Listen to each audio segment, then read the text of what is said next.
Chapter 68 The General's Letter.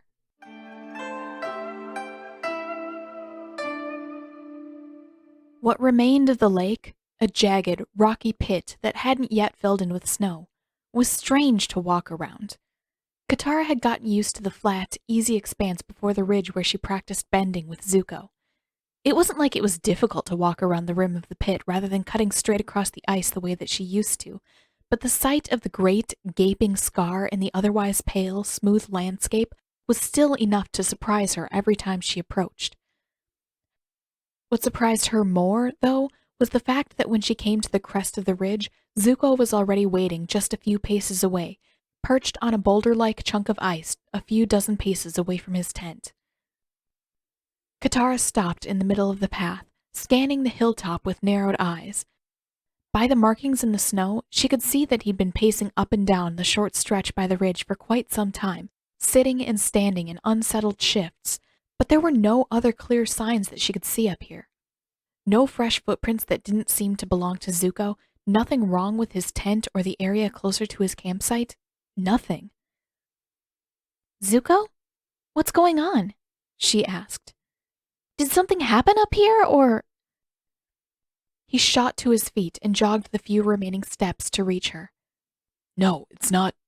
It's just that—" He gave up on words and thrust something into her hands by way of explanation. A hardened leather tube, the same sort, possibly even the same one that they'd sent their letter to the general in. Katara looked up into his eyes. "He wrote back? When did this get here?" Zuko nodded. "He did.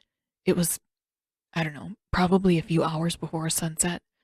I've sort of lost track of time since then."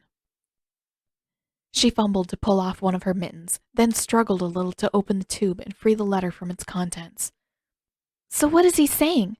Is there anything—" She opened the letter and squinted down at the paper. While the sky was still more than bright enough for her to make out Zuko's face and expressions perfectly well, the characters on the page were too cramped and indistinct for her to make sense of in the dimness. "Ugh! I can't see a thing!" "Oh, here." Zuko came around to stand by her left side and held a small, steady flame out beside the letter. "That should help." She gave him a quick, grateful smile before skimming over the contents. The letter wasn't particularly long, or at least the general's small, precise writing made it appear relatively concise, and yet there was a frankly staggering portion that read like polite nothings to her. Expressions of gratitude for their letter, wishes for their well-being, assurances that the general himself was in good health, and yet more expressions of gratitude that they would think to write. It sounded very much like the way the general normally spoke, friendly and yet cryptic and formal. She could almost hear the old man's voice reading the letter out to her at a few points, but unfortunately, that didn't make it any easier to guess what he was talking about through most of the letter. He alluded to happenings within the fleet, all of which sounded like standard battle preparations in the North Pole's unforgiving cold, and to Admiral Zhao, and then in the end of the letter, to the spirits of all things. If the general's goal had been to conceal any deeper meaning from any possible censors on the ship, he'd certainly done his job well. The trouble was that even Katara couldn't tell whether he meant anything more than what the words themselves said. She skimmed over the letter again before she finally gave in with a groan of frustration and looked up at Zuko again. He stood just slightly behind her, near enough that she could feel the warmth of his breath passing by the side of her face. "Do you understand any of this? I mean, I know you said that he was probably going to write in some kind of code, but I thought—" "That he would at least make sure to tell us something useful," Zuko interjected. He shook his head. "So did I. But this is Uncle we're talking about. I've lived with him long enough that I should have expected this." Frowning, she looked down at the letter again. There was a string of small symbols drawn at the bottom of the letter, two tiny, meticulous circles, one entirely blank and the other with its bottom left quarter entirely blacked in, and a few squares and triangles mixed in, all pointing different directions. For a second, she suspected that the shapes were some kind of shorthand for the whistles and clicks that Zuko and the general would use to direct the messenger hawk to her destination, but that didn't seem right either. Zuko hadn't put anything like this in their letter to the general a few days ago. She would have remembered that, and the row of symbols seemed far too long for that anyway. Katara pointed to the line of shapes. Is the doodling also normal for him? Oh, those. Zuko angled himself a little so that he could point to the letter while still holding the flame close enough to provide light. That's the one thing I actually understand. Those are a kind of navigational shorthand that we used on my ship. The empty circle stands for the full moon, and the other circle is the sign for a waxing quarter moon. The rest of it is notes about what they're planning, so... He leaned a little closer, trailing his fingertip across the paper so that she could follow along. He's trying to tell us that the fleet will begin sailing at the waxing crescent, and their goal is to arrive here at the full moon. Her breath caught, and she looked up at the sky. The quarter moon couldn't be more than a day away now. They're heading this way tomorrow? Zuko nodded grimly. They're probably prepared to leave already. Typically, we'd try to start every journey at the first favorable tide after sunrise, so they'll be leaving Kokyo Island no later than noon. That's... She didn't have the words to describe the feeling that had begun to build in the center of her chest. She wasn't ready for this.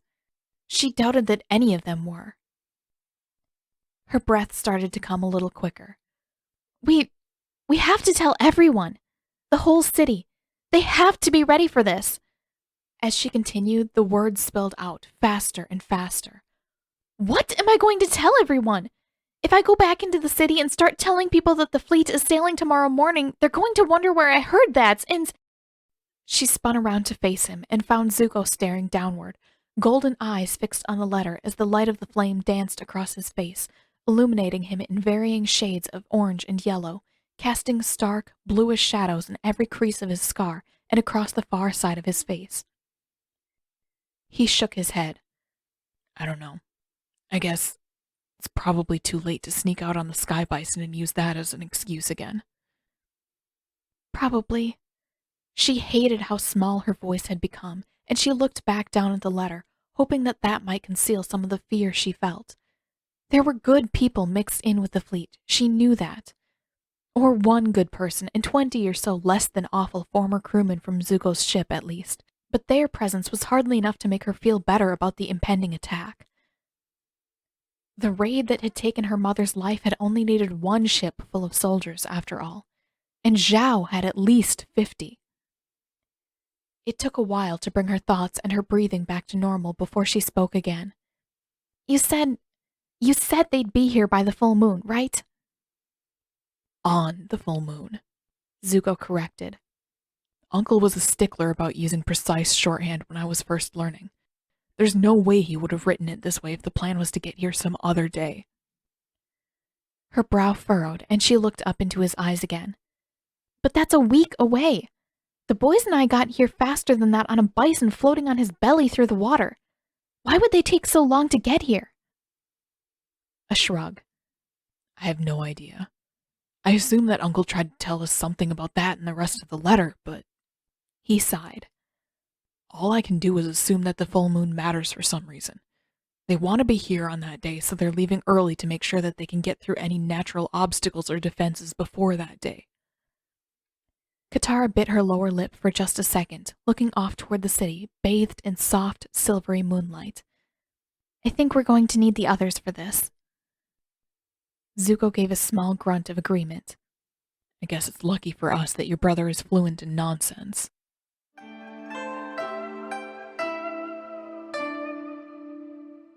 Walking into the city this time felt different. Not that Zuko had visited often enough to know what a normal trip into the city felt like. The first time he'd arrived, he'd been crawling out of the tunnels in his own clothes, soaked to the bone, utterly conspicuous, and half freezing. The second, he'd been half disguised and smuggling a hawk under his arm. And the third time, he'd been half carrying Katara. Still, it felt off this time. The streets weren't any busier than normal, and with his hood pulled up and his eyes fixed downward, there wasn't much danger of anyone recognizing that he didn't belong here, but he could feel a few of the people who they did pass watching a little closer than usual. Everyone found out today, Katara whispered when they were alone in the street. Now that the masters are back, they can't keep the fleet a secret anymore. I think everyone is feeling a little paranoid. Zuko couldn't really blame them for that. After 100 years of avoiding contact with the rest of the world, or near to it, being thrust straight into the war was probably terrifying. Though he couldn't find it in himself to feel especially sorry for them when he had spent so much of his life entrenched in the fighting, he could at least understand the fear. In that case, I'm not sure it was the best idea for me to come down here, Zuko hissed in reply. Hey, this may have been my idea, but you agreed to it. She had a point there. While Zuko could very well have waited up at the top of the hill for Katara to run back to the city, gather up the others, pack up some writing supplies, and return to his camp, the very thought of sitting still for that long drove him near to the brink of madness. Besides, it would probably be easier to come up with a reasonable letter to Uncle if he didn't also need to provide his own light while they tried to keep the evening breeze from carrying the page away from him. Maybe next time. If they got another response from Uncle before the fleet arrived, Zuko might try to summon up the patience to do the wise thing and wait at camp rather than going back to the city with Katara. Maybe. He wasn't going to count on his patience holding out when Zhao's fleet came closer. You should be fine this time, Katara added, pulling him by the hand toward the edge of the street. We really should do something about your hair, though. My hair is covered. And your hood comes to a point, smart guy. That isn't exactly normal. It looks like you're trying to hide a horn up there. Though his hood was pulled too far forward for him to see Katara in the periphery, he sensed her leaning a little closer. It'll be an easy fix if you let me do something with it. Zuko tried to look her way, but all he really managed to do was bury his face into the side of his hood so that the fur tickled his nose. He scowled. I don't want you cutting my hair. Katara gave a small huff. Fine, then I won't cut it. There are other things I could try. And we have to do something about your pointy head or people are going to start to notice you. Zuko made a face at the ground, but he didn't reply. They'd stopped walking, so either they'd reached the house or his pointy head had already gotten him into trouble. Either way, there wasn't much point in answering. Not yet. The door had barely closed behind them when Sokka groaned. Seriously? We did all that work to set up a campsite, and you're still bringing him back here? Stop complaining, Sokka, Katara said. You carried one sleeping bag. That barely counts as work. Besides, as Zuko flipped his hood down, she pulled out the message tube. We've got a letter to figure out. Oh! Sokka sat up straight, and Aang perked up too. I guess that's an acceptable excuse. Zuko rolled his eyes. An acceptable excuse. That was rich, especially coming from Sokka. It wasn't like anyone had ever bothered to find an acceptable excuse to come out and annoy Zuko.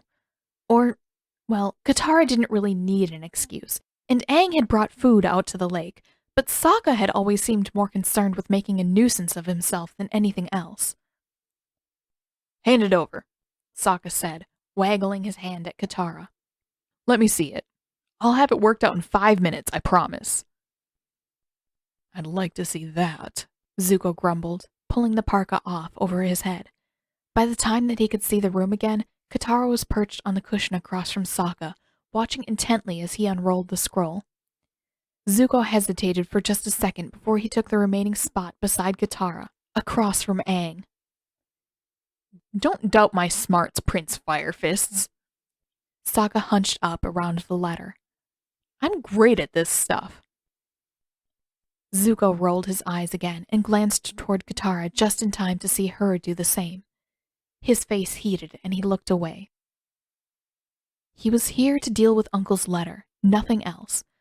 Whatever that fluttery sensation in the pit of his stomach was, he couldn't deal with it now. Sokka read over the letter once, then frowned, furrowed his brows, and started over at the beginning.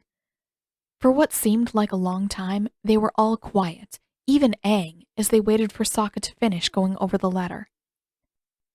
Finally, Sokka looked up again. What the hell is this? Talking about spirits and friendly fish? Those are us, Sokka, Katara interrupted. You and I are the friendly fish. He made a face, apparently displeased. That's lame. And what's with the scribbles down at the bottom? Looks like nonsense to me.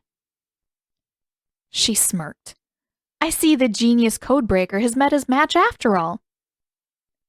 They're navigational symbols, Zuko inserted.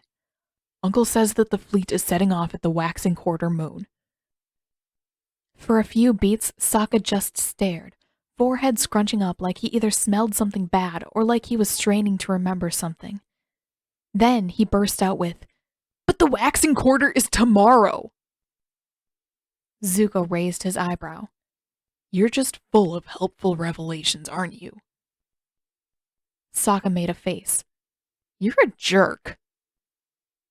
Before he could respond, Katara reached across and whacked Sokka on the knee. Oh, grow up. Maybe if you would listen for a few seconds rather than trying to figure everything out on your own, we might have a better chance of figuring out what the rest of this means. Sokka let out a ridiculous, high-pitched whine and made a show of rubbing his knee before his expression lapsed back to normal, and he let out a prolonged sigh. "Fine," he said, leaning back on his hands. "Spill it, Zuko. Tell me what's up with the letter." Zuko had to steal a quick glance at Katara before he began. It was still weird to have someone on his side like this, willing to speak up in his defense, to push until he earned a place in the conversation. Whatever this feeling was, friendship or not, he liked it. He liked Katara. So much that he didn't even mind the strange, fluttery sensation in his stomach that seemed to pop up whenever he caught her smiling. Or even the fact that he blushed entirely too much when she was around. Agony, she confused him, and yet there was something in that confusion that felt almost pleasant.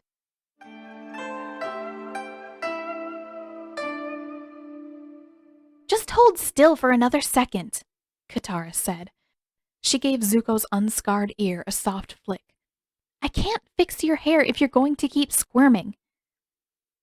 He pushed her hand away from his ear. "It doesn't need fixing.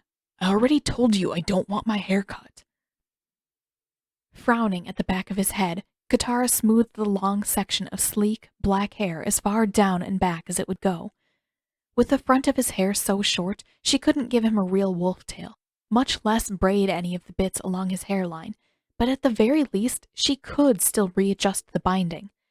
It might still look a little unusual up close, but with his hair tied into a less severe ponytail, he would be far less conspicuous from a distance. Why don't you want your hair to be cut? She asked as she began wrapping the binding around the base of his hair, a little looser than usual. Zuko started to turn back toward her. "You didn't..." "No, I didn't cut it. I'm still tempted to, but I haven't cut anything. Now just relax. I'm almost finished." He remained tense, but turned forward again. You never answered my question. What's the deal with your hair? He huffed. "I won't know how much I want to say until I know what you're doing to it." Fine. Katara finished tying his hair back and poked him between the shoulder blades. I'm finished. Standing, she came around to his side and studied her handiwork. It was a little odd up close. From certain angles, the ponytail was completely invisible, and from others, it looked a bit like his hair hung past his shoulders, but neither actually looked bad. Without the skinny spike of a ponytail that used to protrude from the top of his head, Zuko looked softer than before. Younger. Like he really was just a 16-year-old kid, not a soldier who'd gone through his training far too young. Her fingers itched to reach upward again and ruffle through the soft, fluffy new growth by his temples. Zuko reached up and felt the back of his head and paused, brow furrowing, when his hand found the retied ponytail. So, Katara said quietly, how's that? He shrugged. It's really not that different. different enough that you'll blend in better. At least your hood won't be pointy anymore. Zuko's mouth pulled a little to the side. My face is still a pretty clear giveaway. He ran his hand over his hair from the front to the back, smoothing the short strands down until they almost seemed to blend in with the ponytailed section. Katara's insides warmed a bit, and she suddenly felt very grateful that she'd waited until they were alone to fix his hair. There was nothing wrong with it, not by a long shot. She was just helping him to blend in, to stay safe here amongst the northern tribe. But Sokka would have acted like it was weird for her to play with Zuko's hair, and Aang's exuberant friendliness probably would have made it weird. "It's traditional," Zuko eventually said when he'd satisfied himself with the new state of his hair. "The ponytail. When someone from the Fire Nation is dishonored, we're supposed to keep our heads shaved bare except for the one plume in the back. You know, so that no one can mistake us for anything but outcasts." He looked down at his hands, almost as though he was ashamed of what he was saying. "I'm not supposed to cut it until I regain my honor. If I ever do." Slowly, carefully, Katara sat down beside him. "So, you're keeping the ponytail but not shaving your head anymore?" As compromises went, that was one of the strangest and worst that she could think of. With a slight grimace, he shrugged. "Well, I couldn't really shave on Zhao's ship. And up here, it's warmer to have hair, and I don't know. I can always start shaving again someday." He picked up a little of the fluffy snow from beside him and squished it between his mittened hands. "I can't really grow the plume back if I cut it off, though." "And you want that?" She leaned forward, resting her elbows on her knees. "But if it's a punishment to keep your hair like this, you're already banished. Isn't that enough? It just sounds cruel for them to force you to hold on to more reminders like that." And beyond that, dishonored was the last way she would think to describe Zuko. If anything, he seemed more honorable by the day. Honest and loyal and thoughtful. Now that she'd gotten to know him, now that she saw how hard he fought to do what was right, she couldn't even begin to understand why he'd ever been banished in the first place. It wasn't fair. No kind of disagreement with a general could have been enough to warrant that kind of punishment. And yet, if he hadn't been banished, Katara would never have met him. Everything would have been different, and not necessarily in a good way. With a scoff, Zuko shook his head. "Believe me, that's the last thing I'm worried about. I have plenty of other reminders that I'm never going to get away from. Keeping my hair cut the right way is nothing by comparison."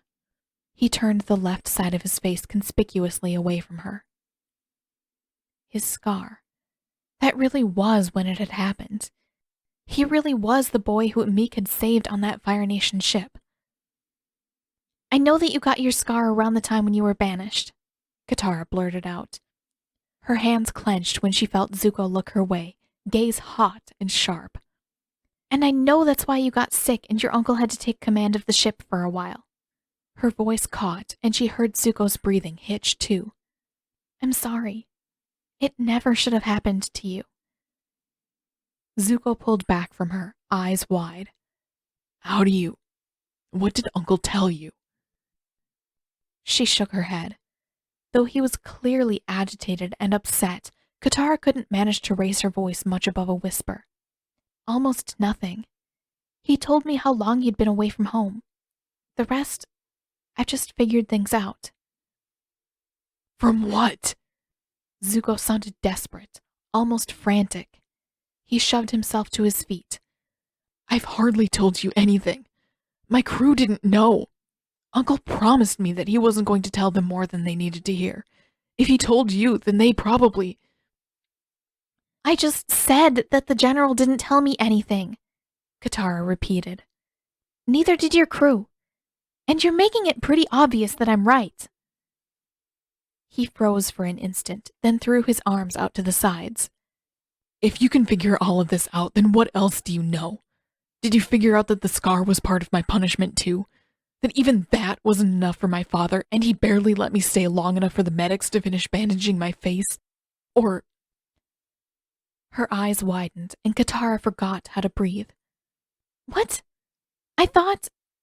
She wasn't actually sure what she'd thought had happened to him. She'd known that it was a burn, but beyond that, she had never given much thought to its cause. I thought it must have been an accident, I guess. Zuko! He'd clammed up, and he shook his head, looking away. Apparently, he hadn't intended to give away any more than what she already knew. Zuko, who did this to you? When he didn't acknowledge the question, she frowned, slowly rising to her feet. That general, Bujing, the one you argued with, was it him? That made the most logical sense to her.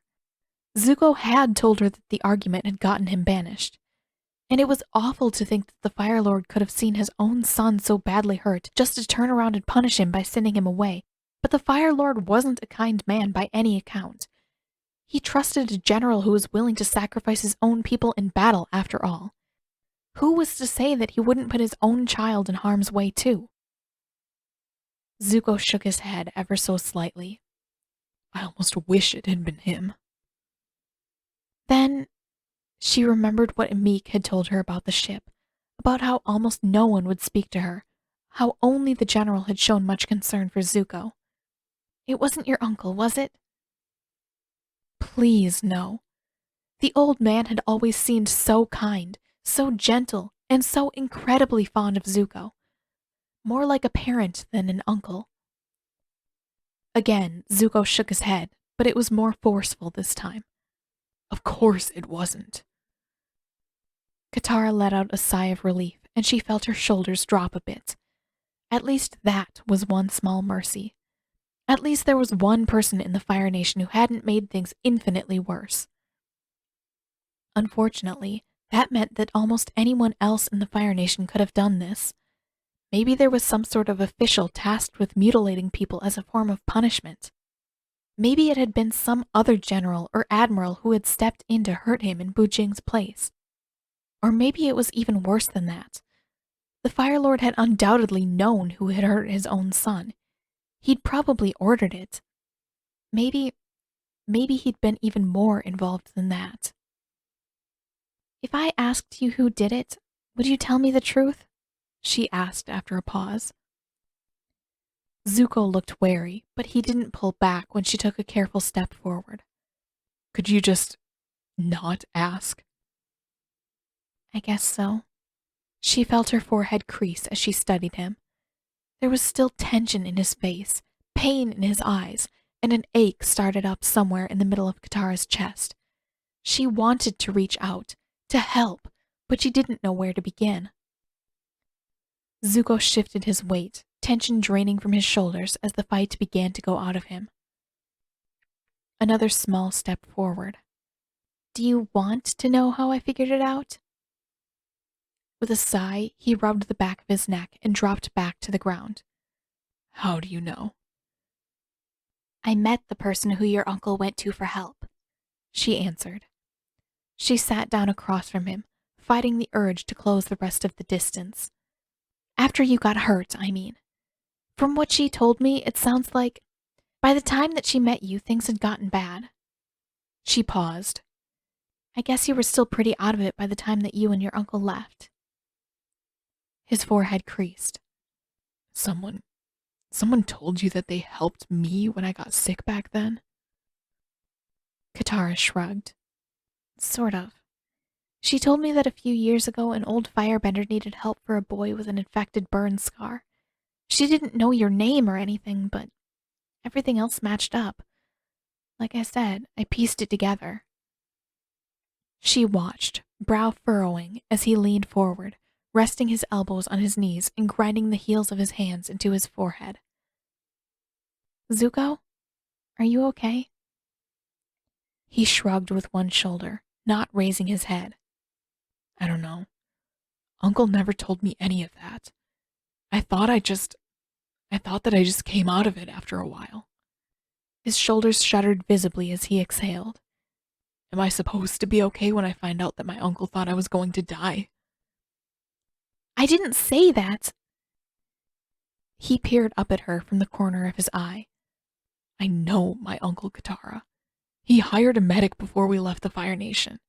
He wouldn't have gone to someone else for help if he hadn't thought. He paused, lowering his eyes and rubbing his forehead again. Ugh, I don't understand why he never just went back home.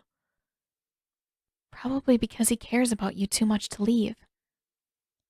Still not looking up, he shook his head a little. I don't know why. His life would have been so much easier if he'd just forgotten about me and moved on. It's not like anyone else cares what happens to me. A pang struck her in the chest, and her mouth suddenly tasted sour. That isn't fair. Raising his head again, Zuko scoffed. I'm not sure when fairness has ever made a difference before.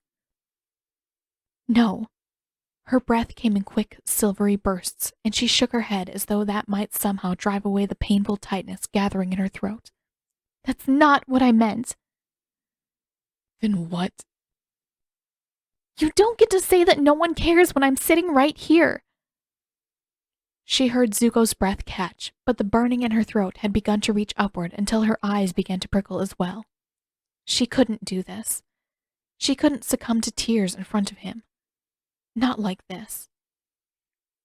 Katara pushed to her feet and started to turn away. Katara! From the corner of her eye, she saw Zuko lurch up after her, and a strong, mittened hand closed around hers. I care about... He broke off and swallowed hard before he managed to resume. You're the only friend I've ever wanted. As quickly as it had appeared, all the tension in her throat receded, though her eyes continued to prickle. She stared up at him, a little breathless, her vision swimming at the edges. His grip on her hand tightened. And I realize that you don't feel the same. I remember what you told me before. I get it. We aren't really friends, and... Zuko, she said, squeezing his hand in return. He broke off and clamped his jaw shut. I think we are a lot closer than you realize.